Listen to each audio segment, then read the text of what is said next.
One of the most intriguing hires of the offseason, very unknown and underrated coach, but one of me and Brad's favorites. That is Matt Entz, your new head coach for the Fresno State Bulldogs. This is a guy that we've been following for a few years now, Brad, and obviously before the show we were following him as well. Former head coach of the North Dakota State Bison, recently defensive assistant for the USC Trojans. Now he gets a chance to go and prove himself at the FBS level of football, and particularly in the Mountain West, which is a hotbed for Group of 5 teams to make the playoff.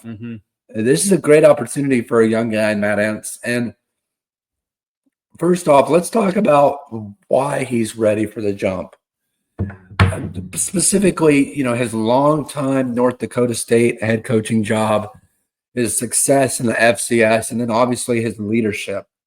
We hear a lot of stories about players loving his leadership. And look, North Dakota State has been through a lot of players, a lot of coaches.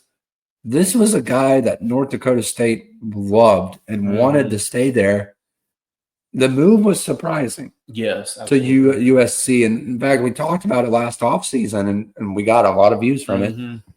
We'll clip it down below for y'all if y'all want to check it out to get some more insight. But Brad, in your eyes, why do you think Matt Entz is ready for this job at Fresno State? Great question. So two big factors for me. First of all, you look at North Dakota State, their past coaching, past coaches. Craig Bowl, who I don't know if Matt Entz, I'm going to look quick. I don't know if Matt Entz coached under him or not. I don't believe he did, but Craig Bowl was at North Dakota State, had great success, and then made the jump to Wyoming, and was decent Wyoming. And then, of course, Chris Kleiman. Chris Kleiman has been, I think, good at Kansas State. North Dakota State, Nate, it's a good program. I mean, they've upset teams, just this past year, went toe-to-toe with Colorado. And, of course, I know Matt Entz wasn't there, but this is a hard-nosed, just the trendsetter there at FCS football.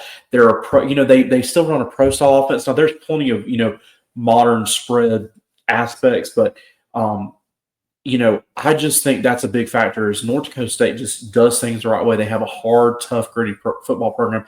And then Nate, you talked about it, the move that Matt Entz made, everyone was shocked. I was stunned. I mean, I know me and you were just dying to talk about last year. Here you have a head coach at the FCS level, and what does he do? He makes the jump to USC, to the FBS, to be a position coach. Now, he did have the title of assistant head coach, but we were both kind of looking at each other like, this guy's a winner. This guy has got a chance to, maybe make the jump directly to head coach. Yeah.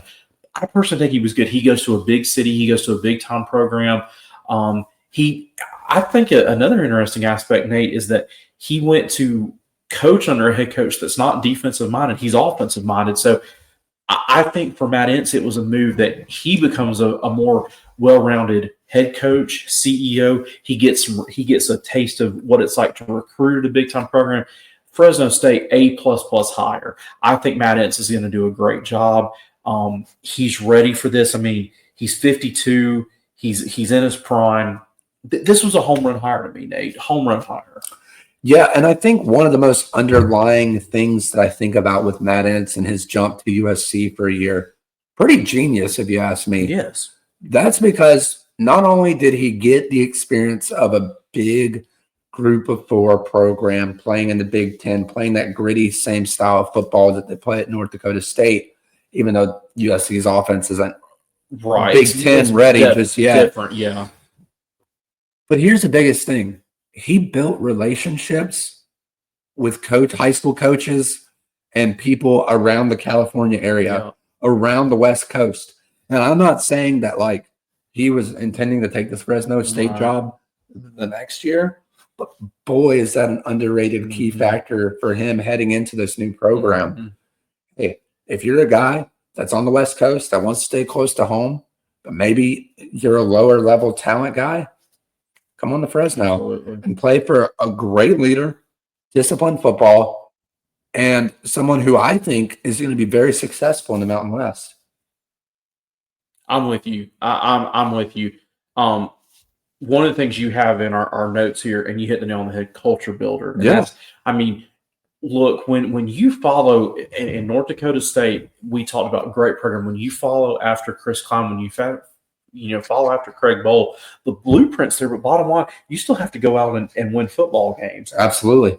And Matt Entz did that at a very, very high level. Nate, man, I feel like we could do a whole episode on this. And we will later. Look, I bottom line, and I'm going to go ahead and I'm going to go ahead and have a hot take here. With the success he's had at North Dakota State, if in 2025, I think if they win 8 or 9 games, which we're not going to deep dive into Fresno State and their players and their schedule right now. We'll do that at a later time, later this all season.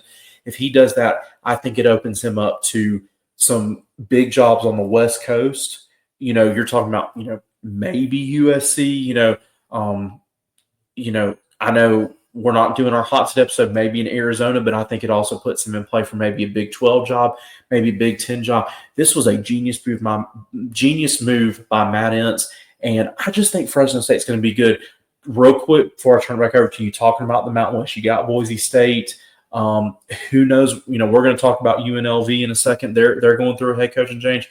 Fresno State, they're a good program. The opportunity is there.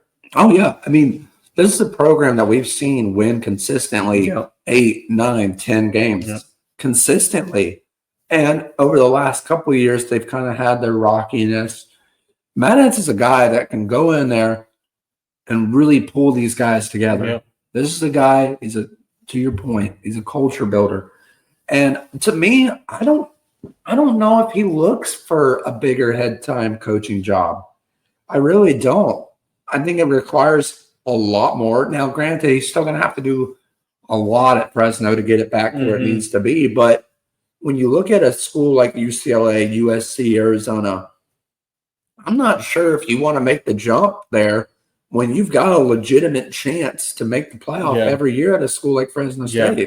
Nate, I want to compare this, and this comparison just came to my mind, and I may be stretching a little bit here, and you guys can let me know in the comments if you think it, but I want to compare maybe the Matt Entz coaching timeline to another guy, and I'm not going to say his name. I'm going to let you figure it out. But think about Matt Entz. I believe he was at Western Illinois. He was at some other FCS programs, of course, North Dakota State, USC, now Fresno State.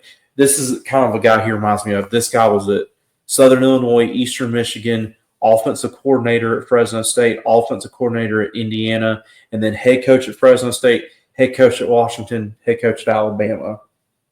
Kalen DeBoer. Yeah. I think it's in. I mean, I'm not saying, but look, and two opposite sides of football. Kalen DeBoer is an offensive-minded head coach, ran some high-powered offenses. I think it's interesting. Kalen DeBoer was only at Fresno State for 2 years. His first year was 2020. I don't really count that. What did he do in 21? He went 9-3. He jumps up to Washington, takes them to the national championship, and now he's at Alabama.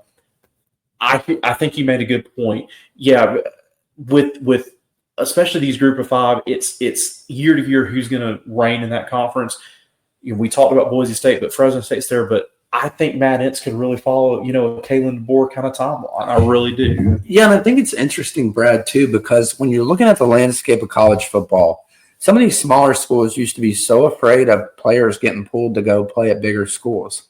Well, now even the bigger schools are having to worry about their players getting pulled to go play at other bigger schools. Just simply for playing time. Exactly. Yeah, so I wonder if that plays a factor in it as well. Is it a move where you say, well, you know what, my players are going to leave no matter what, or, okay, my players are going to leave no matter what, I'm going to stay here and build a program and create a culture of I'm drawing a blank, development. Yeah. A culture built on development, and similar to what I might think Bill Belichick is trying to do at North Carolina. Now, here's the other thing you have to remember. Matt Entz, young guy, very young when you think about college football as a whole, right? He's still got another 30, 40 years of coaching ahead of him.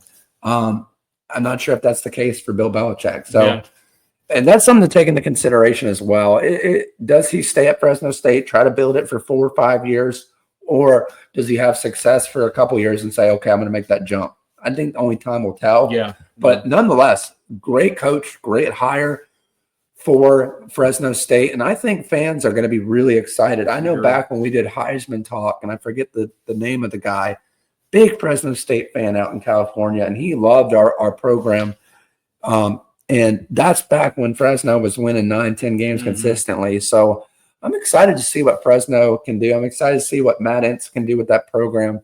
It's going to be shaping up for a good one. We're going to talk about him more later on in the offseason as we head into the fall. But if you're a Fresno State fan, you got to be really excited about this hire. Absolutely. Let us know down in the comments if you're a Fresno State fan, what do you think of the Matt Entz hire? And do you see yourself winning the Mountain West and potentially getting a play-in game in the college football playoff moving forward in the next couple of years? I think so, but we'll see down in the comments. Be sure to give this video a like, subscribe down below, and we'll see you next week. It's time to break the huddle.